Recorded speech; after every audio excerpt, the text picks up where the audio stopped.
Well, welcome. Here we are at the Avalon Hotel, and they're celebrating something special. What is that? Greg, incredibly, it's my birthday, and all I'm telling you is it's between 51 and 101. Okay, and I'm going to auction off my birth certificate, starting at $5,000. All right. Go. Well, this is exciting. And here you are. It's Erie. Avalon is in Erie, Pennsylvania. This is your hometown. This is where I grew up. I wasn't born here. I was born in Cincinnati. Cincinnati. Moved here when I was 6, and again, I started my boxing career here. I promoted my first fight in the States here when I was 17 years old, and you know, it's been like wow, all right? And it's been a hell of a ride. And like I tell people, the ups are so much better than the downs, and no complaints. Last time we had a chance to interview you, I was in Jamestown at my law office. Yes. And you were on you just announced. They just announced your upcoming induction to the International Boxing Hall of Fame. Tell me about that day. It's one of the greatest days of my life. I was choked up. By the way, this is the ring. All right, can we see it? Here we go. Let me get it. And that's the. Here we go. But this is the ring I got, and I must have. There's not a week goes by that someone said, "My God, yeah, that's a beautiful ring." And of course, I tell them, you know, it's the Boxing Hall of Fame. And you know, with the exception of my kids being born, it's going to be just one of the greatest days of my life. Well, that's so. How did it all unveil? When you got a phone call at some point, how did that go? I got a phone call from Ed Brophy, who was trying to get in today, but he can't make it. Ed Brophy, the chairman of the Boxing Hall of Fame in Canastota, and he said, "Don, you've been elected to the Boxing Hall of Fame." I said, "Wow, oh my God!" And the thing, he said, "Just so you know, you got more votes than anybody." Wow. And this included Tony DeMarco, the great welterweight champ out of Boston, Lee Samuels, one of the classy guys, and it was just fantastic, right? And it was just like I was in cloud nine. And you want to know something, Greg? I'm still on cloud nine. I mean, this is just a, you know, for all the ups and downs, as I always say, the ups have been a lot greater than the downs. And this is, again, one of the great, great days of my life. So they introduced you to the throng in Canastota. I just drove by there recently. And did you have to make a presentation, a speech? Yeah, I had to make a speech. What was the substance of the speech? I mean, everybody's been waiting for Don Elbaum. Well, I had to come up with something, you know, how proud I was and so forth. But because everyone knew all the boxing people there, all right, and everyone knew everybody, my favorite line, which I have been called 100 times on since then, I said, you know, there's two great questions the world wants to know. One, the world wants to know. The other, the boxing world wants to know. And the world wants to know what came first, the chicken or the egg. We still don't have that answer. But I am now going to give you the answer of the other great number one question in boxing. Who came first, Don Elbaum or Russell Peltz? Well, Russell is a legend in boxing, and we are very close friends. The place erupted there, all right? And I said, this is the answer, just so you know. I said, Russell was at my circumcision. So I still get calls on that. And, you know, it's just a, you know, I'm not going to say every week, but it's going to be 3, 4, 5 times a month. Someone says, my God, you're Don Elbaum, Hall of Fame, Hall of Fame.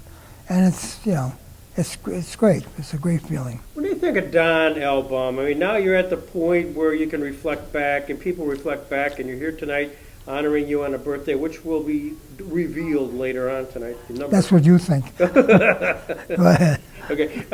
You know, when they think of Don Elbaum, then they normally say Don Elbaum, and you think somebody else.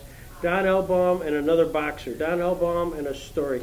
What are those kind of 2 or 3 things that Don Elbaum's normally associated with? Well, number one, it's Don King.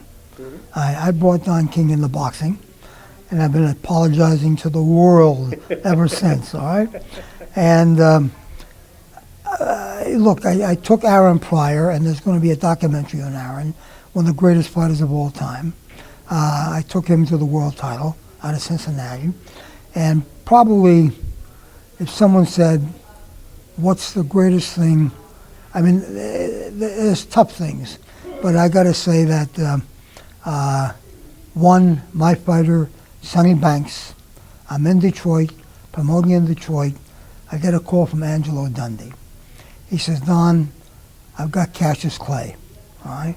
He said, I got Cassius Clay making his debut in Madison Square Garden.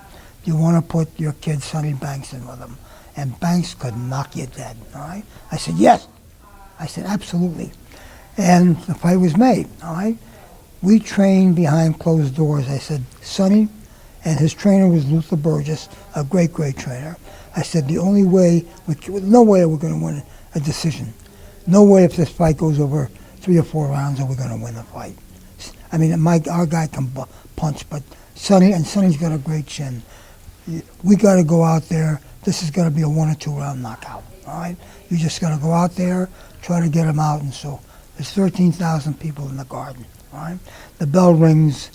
They come out, Ali's, and by the way, Ali had this thing, we go in, throw punches, and we step back, he had his hands down. He always did this.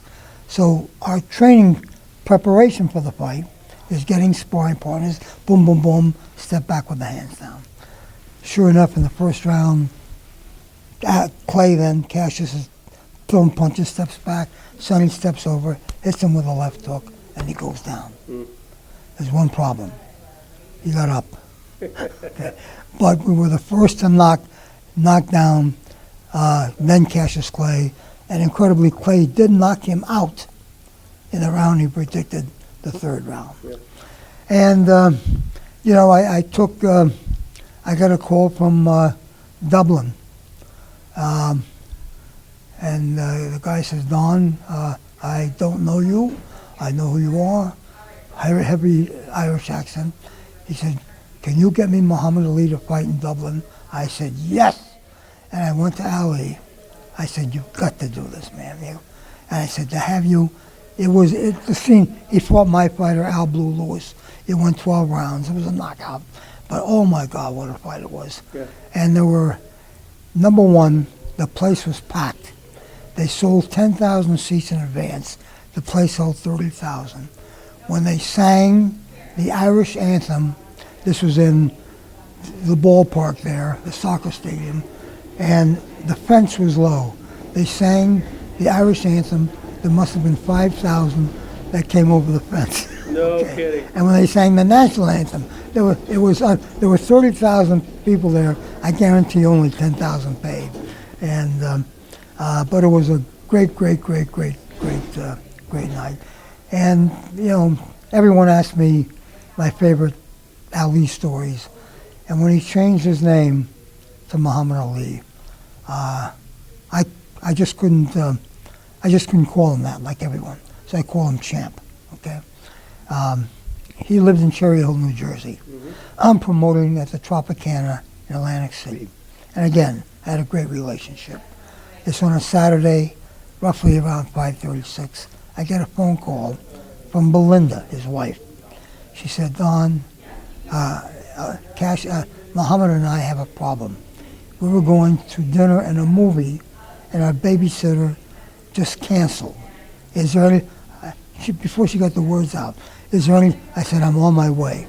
I babysat their 3-year-old twins. Wow. And that to me is like just, one of my favorite stories of them. You were in Erie, and when you think of Erie boxing, I think of Don Elbaum, but I also think of the Bizarros. Well, they belong in the Guinness Book of Records because there were 10 of them that fought. There's never been a family of 10 fighters from the same family. Never. I think there's been 6. but this is 10 that are pro, and 2 more are going to be turning pro. And I contacted the Guinness Book a couple of times and never got a response. Believe me, if Johnny and Louie were around today, they'd both be world champions. And I mean, the boxing today is just a different world, man. Yeah. Do I follow it? Yes, of course. Do I still love it? Yes. But it's the worst it's ever been. Yeah. All right? They don't have the clubs to develop the fighters today. All right? You know, it's tough to make money with what the cost is for officials, sanctioning fees, and all that, and the insurance on the fighters is like $3,000 a show, sometimes more, and that builds up, and you know, it's not easy getting 2,000, 2,500 people to a fight. Right. Did either Johnny or Louis, did you promote them at all? All of them. I promoted all the Bizarros. Yeah. I did the Duran fight. Right. I took Johnny over to the Philippines. Did We were you? the first American ever to fight in the Philippines. We fought for the world title against Flash Elorde, Yeah. one of the great fighters. And I've always said Elorde would beat Manny Pacquiao. I love those arguments, but Elorde was a southpaw, fight like hell, man. Yeah. And Lou fought Duran here Yeah, in Erie. in Erie. No one thought I could get that fight here, but I got it. How did that work? I mean, to this day. Well, I I was Ray Arcel. Ray Arcel was Duran's manager, trainer. Ray was a legend, one of the great. I've got a saying in boxing: there's 1,000 trainers. There's no teachers. Mm-hmm. Everyone thinks they can train and train a fighter. Like a Teddy Alice, a Ray Arcel. There's difference. They take you from day one. This is how you stand. Right. This is how you'll. Let's work with a jab. Let's work. And they work on one situation like 2 or 3 weeks till you got it down. Then they go on the next. And these were the teachers that I was lucky to be involved with. And Arcel, understand, I'm the youngest promoter in history.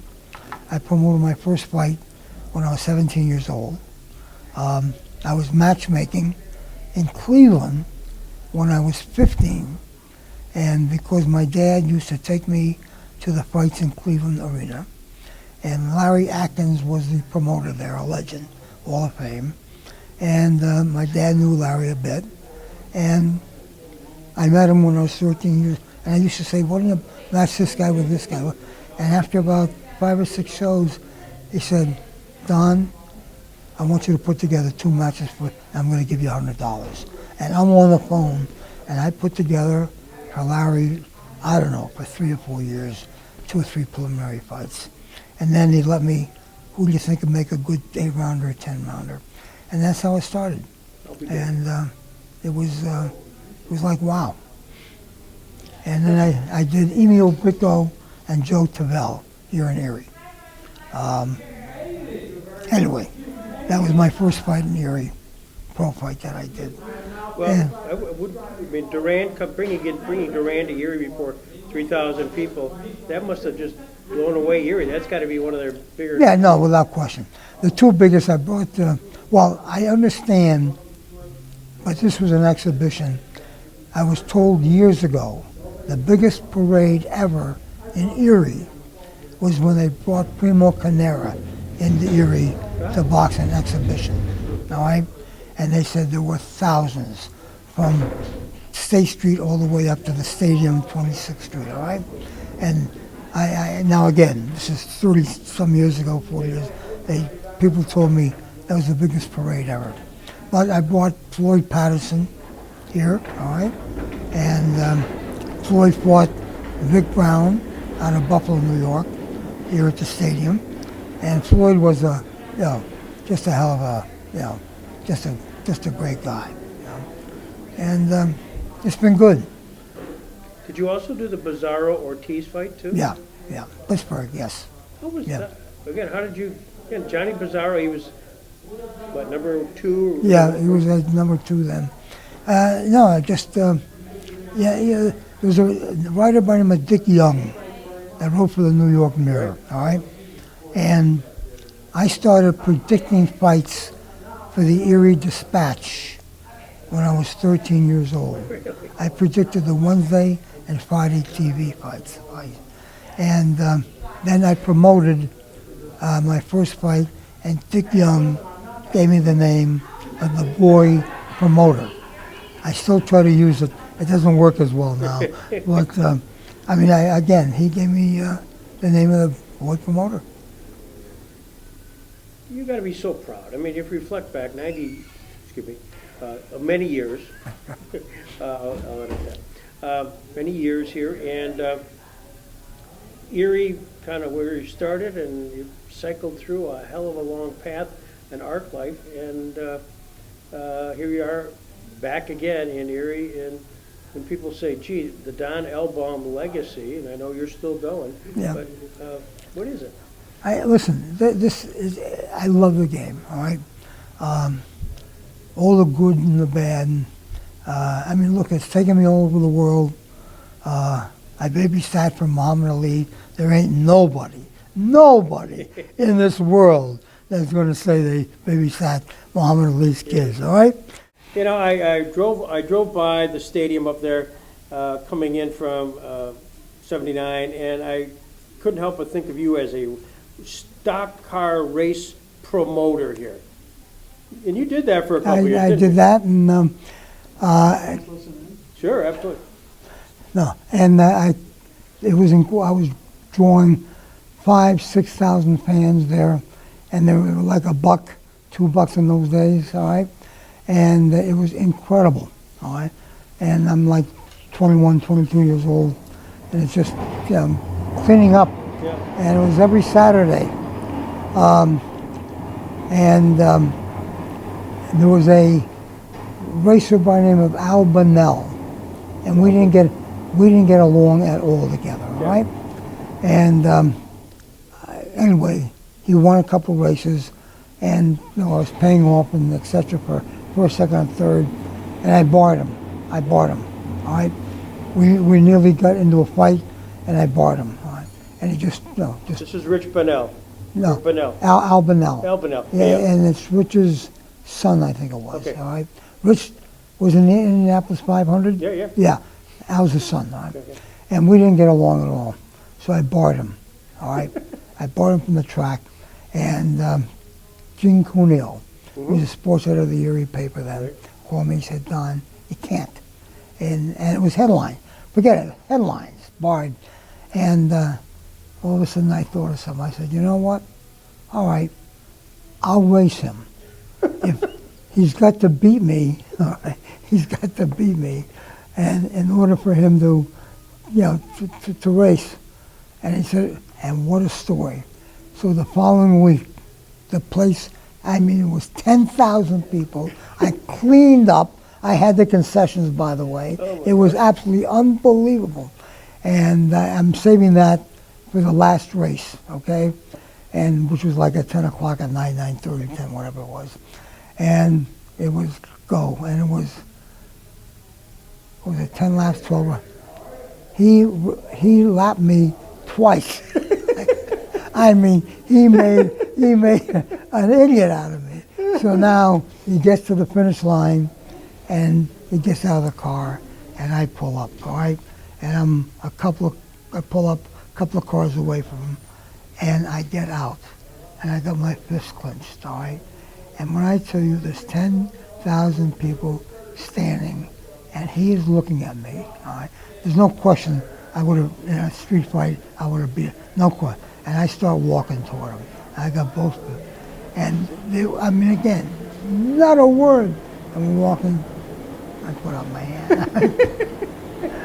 And I cleaned up. And part of the deal was he wasn't getting paid. Yeah. But if he beat me, he'd be allowed to race the following week. Yeah. And I remember I put, I think close to $7,000 in it, which was, I was making a couple of $1,000s a week on that. Well, which is You incredible. did that for what, a couple of years? A couple of years, and then they stopped me because was doing so much damage to the walls, Yeah. and that's when they stopped When me. you're going out to 90, and you'll see a big high school. It's got walls around it. Inside is a cinder track, and that's where you held promoted races. You saw the high school? Yeah. What high school is that? Academy, Yeah. yeah, Academy, yeah. So, Academy High School? yeah. That's why I brought Floyd Patterson. Floyd Patterson fought there. Erie, so yeah, you could see that, and we've got some movies of not that race, but of Oh, really? racing that time. Yeah. Really? Yeah. Wow. Cathedral Prep. No. So that was part of his local Wow, legacy. yeah. That stuff, racing, Interesting, yeah. Don Elbaum racing, and so you had a chance. You talked about the Bizarros a little bit earlier, Johnny and Lou Louis. Bizarro. Did you promote any of the other Bizarros? All of them, every one of them. All of them? Yeah, every single one. What was it that kind of drove the DNA of the Bizarros? What did you see in that? Well, by the way, I thought all of them. I mean, Johnny, I thought was a hell of a prospect. All right, I thought we had a shot to be Lord A. All right, even though we're like a 10-1 underdog. Yeah. But I just saw they all had talent, and I got good trainers in there with them, and which worked out well. And I made sure they had top guys working with them, and they developed, and they were just a great fighting family. Yeah. And I'm going to talk tonight, because some of them are coming. I'm going to talk tonight. One of the greatest of all their fights, the one that I really hits home. There was an undefeated fighter here by the name of Gene Turan, and he was a black kid, and of course Johnny was white, and they were the same weight, and I went to make the fight. I'm not going to be able to say this tonight, I don't think. I can't tell you how many, I mean, got this on the air, how many people came up to me. Don, you can't make that fight. You can't. Turan's going to kill him. You can't, all right? I said, Bizarro can beat Turan. No, Don, no, you can't. And we had 5,000 people. And it was incredible. On the right side were the Bizarros, on the left side were Turan's, all right? And Johnny won. Johnny won convincingly, all right? And that was just and they hated each other. Yeah. It was a real, and it was, I'm saying this on film, I'm not going to say that tonight about it, but it was a black and white situation. Yeah. But, I just, I thought the Bizarro, Johnny could fight, and he could. And he was the senior Bizarro Yeah. in the sequence of things, right? Yeah. And then Lou. Lou. was the next, yeah. Yeah. Is he coming tonight? He's catering some of the food, so he should be here. Oh, good. Yeah, some of them will be here, yeah. Other boxers in Erie that perhaps are not as well known, other than the Bizarros, do you remember a few of those? Nick Pope, who was Gene Turan, of course. Way back when there was a Maxie Strube. He was the first, probably, ranked fighter ever to come out of Erie. And he was in the 30s, 40s. Jimmy Page, good-looking light heavyweight for a short period of time. Ronnie Danicola, who's now Senator Danicola, Yeah. good fight. I'm sure I'm doing a blank on some of the others. Yeah. But Senator Nicola? yeah, Yeah. yeah, he He's fought. a lawyer, isn't he? Yeah, he's a lawyer and he's a senator. Yeah, Yeah. yeah. Have you talked to him recently? I talked to him about, Probably about a year ago.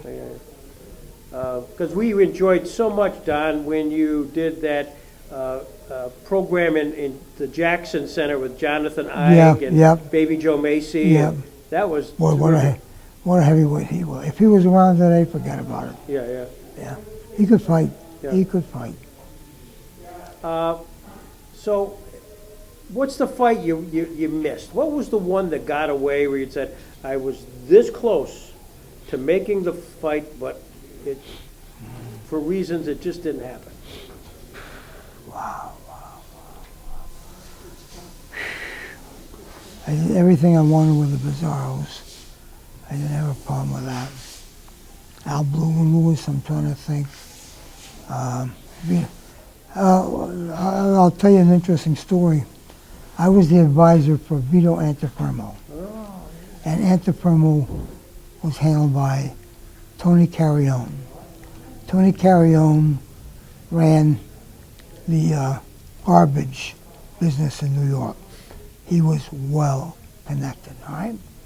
And because I was getting a reputation very early about making smart matches, and I just studied styles, all right? And that's why I was able to, I picked Ingemar Johansson to knock out Floyd Patterson. Right? And that was like a 10-1. And, you know, people used to call me all over, all right? And pertaining to, you know, what do you think of this fight and so forth. So, get a call, Tony gets a call for a fight with Vito Antifermo to fight Marvin Hagler in Las Vegas. I said, take the fight. Tony says, take the fight. I said, I'm telling you right now, take the fight. He can beat him, all right? And so they took the fight. All right? I get a phone call, and from one of his guys, I hope you know what you're doing, all right? We go out to Vegas like 2 weeks before the fight. They came in and said, Don, you know, you better not have made a mistake. And I'm going like, what a fight. They fought a draw, all right? They gave me a $10,000 bonus. Wow. So, you know, and I got a Vito throughout just about 90% of his career. And I mean, these are stories no one knows. Hi, Don. How you doing, buddy? Good, buddy. As the Bizarros. I'll talk to you shortly. Yeah. I got another fighter I want you to meet. Good. I want to get to him. All right. So they're all ready. They're working you here. Yeah, it's all right. Do they? Are you? Do you get the phone calls from the younger generation, knowing? Yeah, who you are? I get people. The problem we got today is there's no clubs to develop fighters. And I'm trying to do something in the Carolinas. All right. In North Carolina, there's a couple of great prospects there. And supposedly, I got some money people there. This has been going on for 6 months. But they're telling me, Don, we got the money to start running down there. Because, you know, there just aren't the club fights. And now I'm talking years ago. Yeah. New York City had 10 fights a week. 3 on Saturday. 10 fights a week. All right. They didn't have 10 fights in New York State last year. So, you know. Did you ever go do fights at the St. Nicholas Arena? Yeah. No, let me just say, yeah, I've done it in Madison Square Garden with Kip Kane, and Kip Kane, an Irish kid out of Columbus, and at St. Nick's. Yeah. I did 2 shows there, and I did 1 show in Madison Square Garden. Another hot spot, I used to watch it on TV, was Cobo Arena in Yeah. Detroit. Detroit, yeah. No, I ran shows there. Yeah. Yeah. Now, I had Hedgeman Lewis there, and I had Al Blue Lewis, Ronnie Harris, the Olympic champion, middleweight. I had a kid by the name of Hedgeman Lewis, boxed like hell, good-looking kid, nice as can be. We went out to Hollywood. We fought in Hollywood, all right? And he won a fight there. And we got, I got a call, Luther Burgess. I'm living in Detroit. Luther Burgess calls me because Hedgeman stayed there a couple of 3 more days. Luther Burgess calls me. He says, Don, look, I don't know how you're going to take this, but Farrah Fawcett and her husband then, you got to check, her husband, they were at the fights. And we happened to meet and talk after I left. All right. They want to take over Hedgeman. I said, and I had a contract. I said, absolutely not. I said, well, you're crazy? And he said, Don, you got to do something. Hedgeman doesn't want it. He said, he wants them. All right. And, you know, Hedgeman was undefeated with me. I finally said they gave me $20,000. But you look up whoever, what's her name's husband was at that time, Farrah Fawcett's husband. Well, Lee Majors, wasn't it? Lee Majors, Yeah, that's Lee it, Majors. yeah. I mean, there's a million, not a million, but there's stories like that all over the place.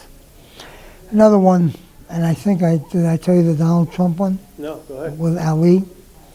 I had a good relationship with Trump. And he calls me. And he said, Don, can you get Muhammad Ali to come here? I want to honor him at his casino. So he was living in Cherry Hill. So I called him, and I could never call him Muhammad, I call him Champ. Yeah. I said, Champ, Donald Trump wants to honor you. He said, yeah, great. Come in. It's in the auditorium at Trump's casino. The place is packed, all right? Like 1,500 people. And on stage, there's a table with 3 chairs, all right? And on the stage is Trump, Ali, and myself. So it's about time to sit down. I'm the first one. I go sit down on the end chair. Trump comes up. He said, Don, sit in the middle. I said, what do you mean? He said, sit in the middle. I said, this is your thing. I said, what are you talking about? And he went like this. He said, I asked you to got Muhammad Ali, and you did. You sit in the middle. Someplace I got a picture, and I haven't been able to find it. Me in the middle, Trump on my right. Oh Ali my on my gosh, left. that's got to be out there Yeah, someplace. How yeah. cool. Well, that's a coup, man. Yeah. That's a coup. Man, I don't know what act you can follow yourself, man. And I don't even know. Poor Dan. He's going to have a wonderful challenge of trying to put this all into a wonderful book. He's a hell of a writer. Yeah. He'll get that done. Yeah. Well, I look forward to that. What's the ending? What's the last chapter going to look like of this book? You know. Book 2. Book 2. That's a good answer. For the rest of the story, Paul Harvey. See book 2. That's it. Good question. Yeah. Good question.